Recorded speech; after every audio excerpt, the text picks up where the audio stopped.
Hello students, as we have studied about gravitation, that is an attractive force acting between any two objects in the universe, so that gravitation acts between every other particle, or we can say that every particle in the universe attract every other particle with a force. Now the magnitude of this force is given by a law called Newton's universal law of gravitation. So basically this law is about the magnitude of gravitational force acting between the two objects. So it states that the gravitational force that is acting between the two objects is directly proportional to the product of their masses and inversely proportional to the square of the distance between them. Let's see it with a diagram. Suppose we have two objects with masses m1 and m2. So these are the two objects with different masses m1 and m2, and these are placed at a distance r apart. The distance between their centers is small r, and because of the gravitation they both are attracting each other. So there is a force capital F acting on m1 because of m2, and there is a force capital F acting on m2 because of m1, such that the two forces are attracting these objects towards each other. Now we want to see the magnitude of this force F. So according to Newton's universal law of gravitation, this force capital F, or the attractive force or the gravitational force between these two objects, is directly proportional to the product of the masses of these two products these in between these objects. The force is acting, so the force is directly proportional to the product of the masses of these objects, and it is inversely proportional to the square of the distance, not the distance, it is square of the distance between the two objects. So this gravitational force F is directly proportional to the product of the masses and inversely proportional to the square of the distance between them.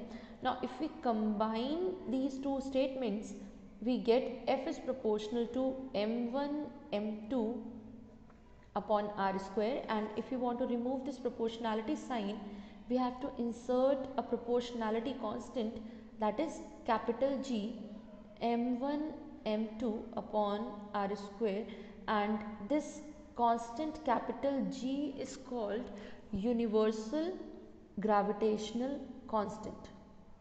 This is universal gravitational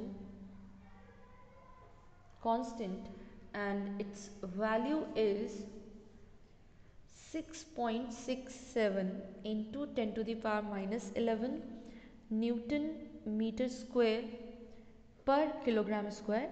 This is in SI system.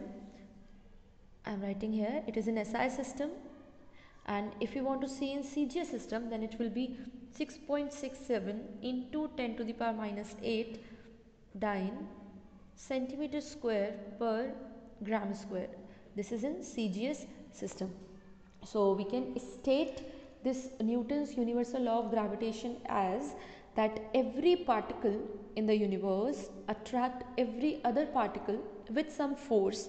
This force, which is directly proportional to the product of these two masses and inversely proportional to the square of the distance between them. And if we combine it, we get the formula F is equal to capital G m1 m2 upon r square, where G is the universal gravitational constant. Now the next task is to define gravitational constant. So we are going to define gravitational constant capital G. For this I am going to use the formula F is equal to G m1 m2 upon r square.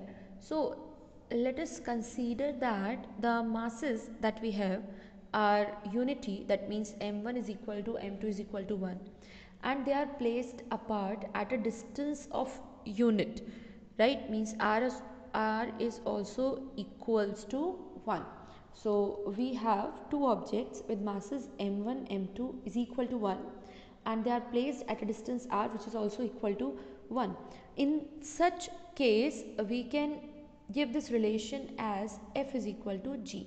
So if m1 is equal to m2 is equal to 1 and r is equal to 1, the value of F is equal to G. Now using this whole fact, we can define the gravitational constant G as the force of attraction between two bodies, as we see that this gravitational constant is equal to force, and this force is the attractive force when the bodies are of mass 1 and are placed at a distance unity. So we can define G as the force acting between, or we can say the force of attraction, because gravitational force is always attractive. So force of attraction between two bodies of unit mass, each placed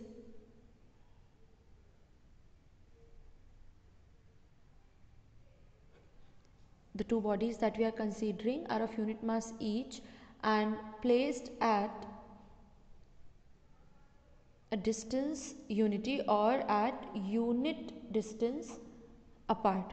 Okay, so this is how we can define capital G, and its values are 6.67 into 10 to the power minus 11 in SI system and 6.67 into 10 to the power minus 8 in CGS system. We can also calculate its dimensions and units from the same relation. For that, we have to rearrange the relation as G is equal to FR square upon m1 m2. So from this we can find the dimension of T. We know that the dimension of force is mlt minus 2, r square is L2, and m1 m2 are m into m. So on solving this, we get the dimension of G, which comes out to be m minus 1 L3 T minus 2. Similarly, we can get the unit, that is force is Newton. R square is the distance square, that means meter square, and this m1 m2 is kilogram square, so we get the unit Newton meter square per kilogram square. That's how we can define the gravitational constant. And this was all about the Newton's universal law of gravitation.